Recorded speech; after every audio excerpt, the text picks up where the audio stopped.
everyone, sorry we're at a weird angle. I'm honestly just too lazy to unplug my ring light and plug it in over here, so we're just gonna do it this way. As you saw, I just went to Barnes & Noble with my husband. I had to pick up, I'm a part of a book club here in town, and they just sent out what our next book is going to be.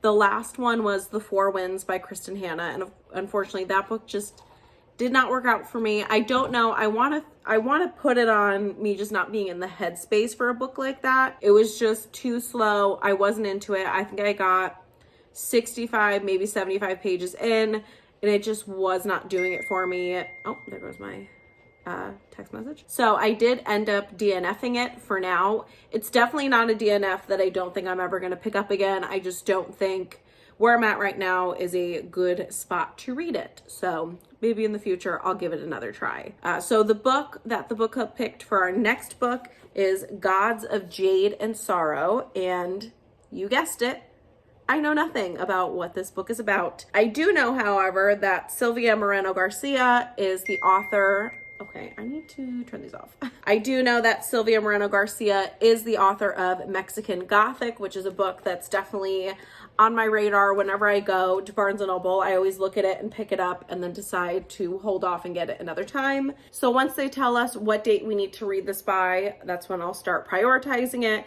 Typically they give us a month and a half to read the chosen book. So I know I'll be definitely getting to this soon. And once I do actually sit down and start it, I'll read the synopsis and I'll let you know what it's about. The other book I got, which I am shocked I picked this up. I'm shocked I even wanted to pick it up, but obviously I did. And that is A Court of Thorns and Roses by Sarah J. Maas. Now I'm somebody, I've never read a Sarah J. Maas book. I've never read a Cassandra Clare book.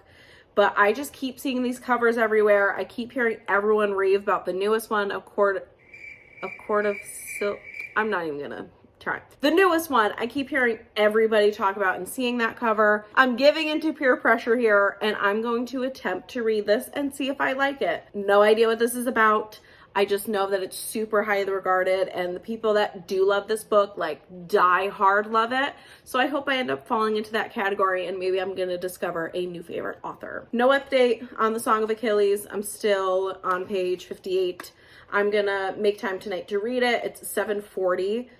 So when Charlie and Arya come in, they're outside. They should be coming in soon because it's getting dark. But once they come in, Charlie's gonna watch her for a little bit so I can make a good dent in this. And then my audiobook, 9 Perfect Strangers by Leanne Moriarty, I haven't made any progress on that.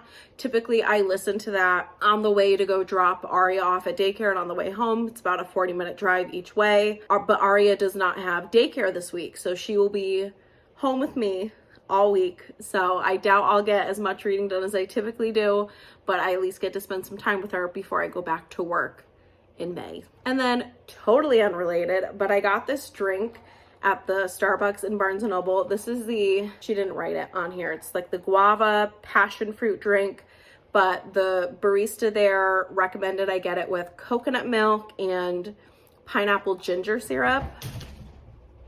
I think this is a new favorite drink of mine. I usually don't do coconut milk or anything like that. The only other thing similar to this I get is like the strawberry acai refresher. Or my other go-to is a soy chai. This is delicious. As I said, it's 7:43 on Sunday, so I'm gonna go wash my face, get into PJs, and start reading.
coming to you from my daughter's room. I'm in here so she can crawl around to her heart's content because this room is the only room in the house that's fully baby proof and she's a nut job. That's why we're here. But I sat down to film this clip so I can talk about the book I just finished, The Song of Achilles. Oh look, we have a 2319. George and I are like brothers. 2319! We have a 2319!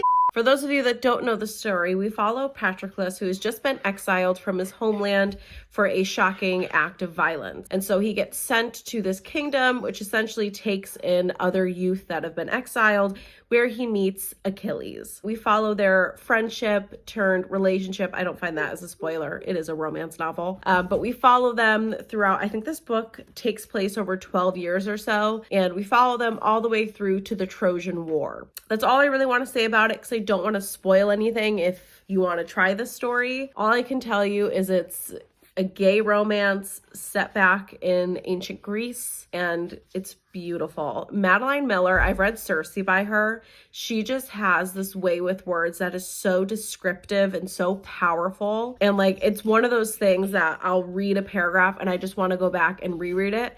And if you know, you know, that last paragraph had me beside myself. The last 50 pages in this book genuinely had me in tears. I will say that I had to look up the pronunciation of 99% of the characters in this book, so some people might find that annoying. I didn't mind it. I actually like books that kind of have that educational component to them. That being said, there's also a lot of war and politics as main elements in this book. That's another thing that some people might not like. There are some gory scenes and graphic imagery in this book, but it is a war story, you know, the Trojan War and all that. I can definitely see some of the flaws. You know, Achilles definitely was annoying me at some parts. His mom, trash. All that aside, I did give this 5 stars. I highly, highly, highly recommend this book. A real quick note about The Song of Achilles too, and this is 100% my fault. I knew the fate of one of our characters just from my limited knowledge of Greek mythology, but also in the back, Madeline Miller did include a character glossary, and then there's also some pictures. Gods and Immortals are what she included. Pictures of. There are spoilers back there. I did spoil myself on one thing. I just wanted to throw it out there. Just be careful if you're going to read that glossary before you actually read the book. So next, I'm going to read Dune by Frank Herbert. I'm actually going to be buddy reading this with a woman I met through Bookstagram. Her name is Erin. I will put her Instagram somewhere on the screen and also in the description if you want to check her out. But we are going to be buddy reading this one together. My brother Philip also read this book not that long ago, and so I told him he's going to be our lifeline if we do not understand it or need some help with the world and all that. So needless to say, I am definitely intimidated by this book. My brother did tell me there is a terminology of the Imperium in the back. There's a few appendixes. So that alone kind of intimidates me. I know there's a lot of world building. It is definitely a very immersive story in that sense. I believe they have their own language and obviously their own characters and everything. So while I'm intimidated, I am also super excited. My brother, I think I said this when I hauled this book, he did give this book, I think 4.5 or 5 out of 5 stars. So hoping I enjoy it just as much as he does. All right, Ari and I are gonna go read our respective books and we will let you know where we're at a little bit later. Hello again. So it's about 5:30 now. I have read 8 pages of Dune and I've never felt dumber. My brother did tell me that it does take a little bit just to get into the story and to feel comfortable with it. So obviously I'm going to keep reading it and I'm hoping that that's the case for me. My husband did bring me a coffee, so I'm hoping this will give me the kick I need to get a little more read. It has been difficult to read because, as I said, Ari is home this week and she is crazy. So this afternoon was a little wild, so I really didn't get that much time to sit down and read. I'm gonna go ahead and close out this vlog here just so I can get it uploaded. Don't forget to like, comment, subscribe, follow me on Instagram. All of my links are always linked right down below in the description box, and I will see you guys in my next reading vlog.